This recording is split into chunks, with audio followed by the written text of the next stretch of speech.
Acabábamos de terminar una operación en el desierto, ahí donde colindan Coahuila y Chihuahua.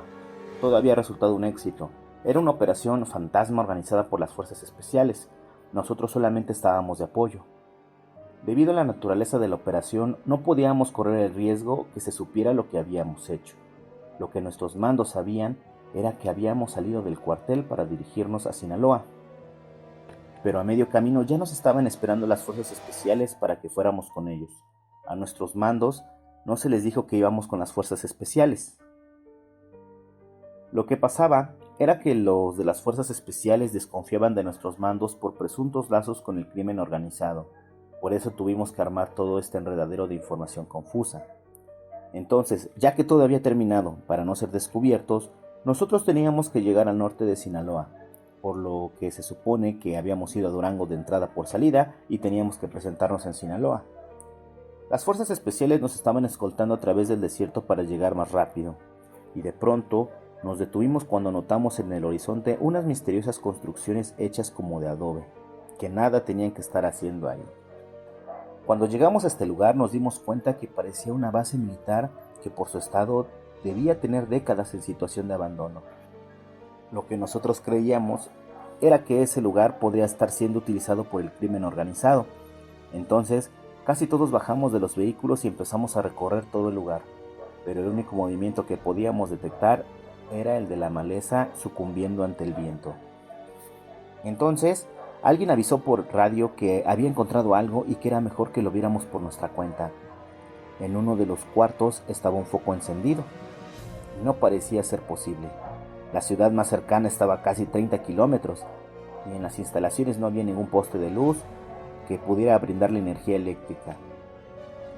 Yo como tal no entré a ese cuarto, pero el foco encendido se podía ver desde afuera. A alguien se le ocurrió revisar qué había detrás de ese cuarto y encontró lápidas, un pequeño panteón improvisado de 6 metros por 6 metros, y al revisar estas 10 lápidas, todas databan de la época de la Revolución. Una de las tumbas tenía una leyenda escrita muy curiosa que decía: Federico, primer víctima del demonio del desierto. De pronto, uno de los elementos que había quedado en los vehículos reportó por radio que, utilizando los binoculares, estaba viendo una camioneta con varios hombres. Estaban yendo con dirección hacia el noreste. Lo primero que pensamos era que se trataba de gente del cártel. Entonces todos volvimos corriendo a los vehículos y fuimos en dirección de esa camioneta. Tardamos 2 minutos en lograr una distancia de tiro con la camioneta. Los hombres que iban en la parte de atrás no parecían estar armados, pero el general dijo que eso era lo de menos, que ya nos habían visto y nadie podía estar enterado de nuestra presencia en esa zona. Entonces el general ordenó que se disparara a las llantas de la camioneta. Se siguió la orden del general, lo que ocasionó que la camioneta se volcara. 3 de las personas que iban en esa camioneta murieron cuando esta camioneta comenzó a dar vueltas porque fueron aplastados. Todos los demás estaban heridos. Al que habían resultado menos golpeado con el conductor lo sacamos de la camioneta arrastrándolo y le hicimos las preguntas correspondientes.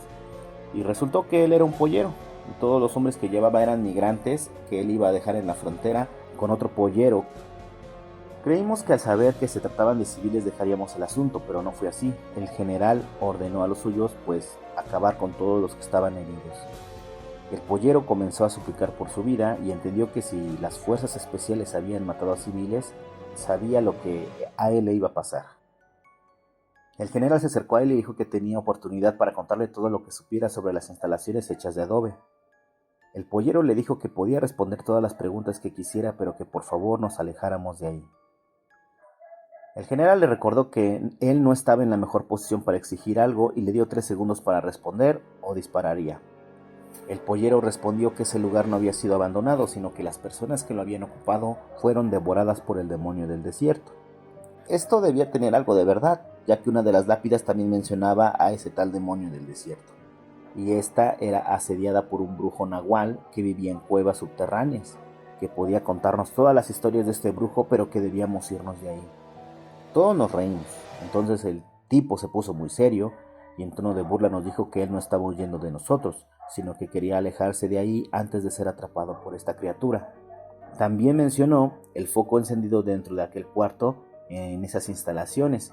El pollero dijo que mientras el foco estuviera encendido significaba que el demonio del desierto estaba quieto, pero cuando el foco se apagaba era mejor alejarse de ahí. Luego de escuchar esto, el general se quedó pensando. El pollero una vez más le suplicó que nos alejáramos de ahí, porque el brujo nahual no siempre tenía la oportunidad de conseguir tanta comida y no iba a desaprovecharla. Nos advirtió que si no nos movíamos rápido, todos nos convertiríamos en la cena de ese monstruo. El general, viendo que todos nosotros, incluyendo sus hombres, estábamos algo desconcertados, ordenó que lo subieran a uno de los vehículos para llevarlo con nosotros. Le cargarían los muertitos y eso le daría mucho tiempo en prisión para seguir inventando historias como la que nos había contado. En ese momento escuchamos algo que se movió debajo de nuestros pies. El subteniente comentó que podría tratarse de un pequeño sismo, pero uno de los de las fuerzas especiales comentó que era del Estado de México y que definitivamente lo que habíamos sentido no era un sismo. Uno de los cadáveres de los migrantes fue tragado por la tierra. El pollero se puso pálido en menos de un segundo y dijo: «El demonio del desierto». Entonces, una criatura salió desde abajo de la tierra. Salió dando un brinco. Estaba a unos 8 metros de nosotros. Era de silueta humana, 2 brazos, 2 piernas y una cabeza, pero la silueta era lo único que tenía de humano. Todo su cuerpo estaba cubierto de pelo, como si fuera un búfalo. Su cabeza era esquelética con 2 cuernos doblados hacia adentro.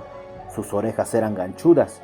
Tenía una altura que sobrepasaba los 2,5 metros, y a mitad del cuerpo tenía algo que parecía una cara, y aparte de sus brazos que le colgaban casi hasta el suelo.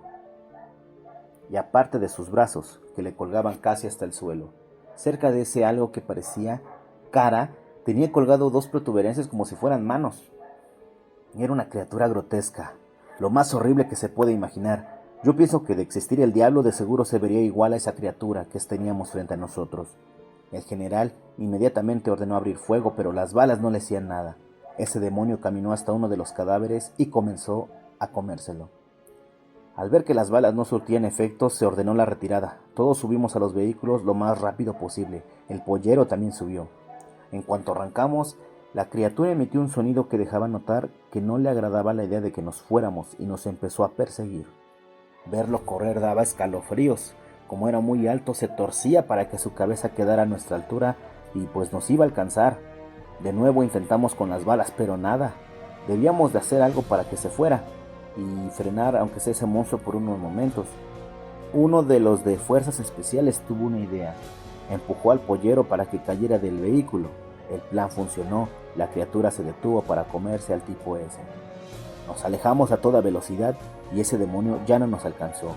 Luego de varias horas salimos del desierto y llegamos hasta Sinaloa. Las fuerzas especiales y nosotros nos separamos antes de entrar a la ciudad a la que debíamos llegar para evitar que nos relacionaran. Pero antes de irse, el general se acercó con nosotros para comentarnos que, debido a que se suponía que nunca fuimos con ellos al desierto, no era posible que nosotros hubiéramos tenido un enfrentamiento con esa criatura.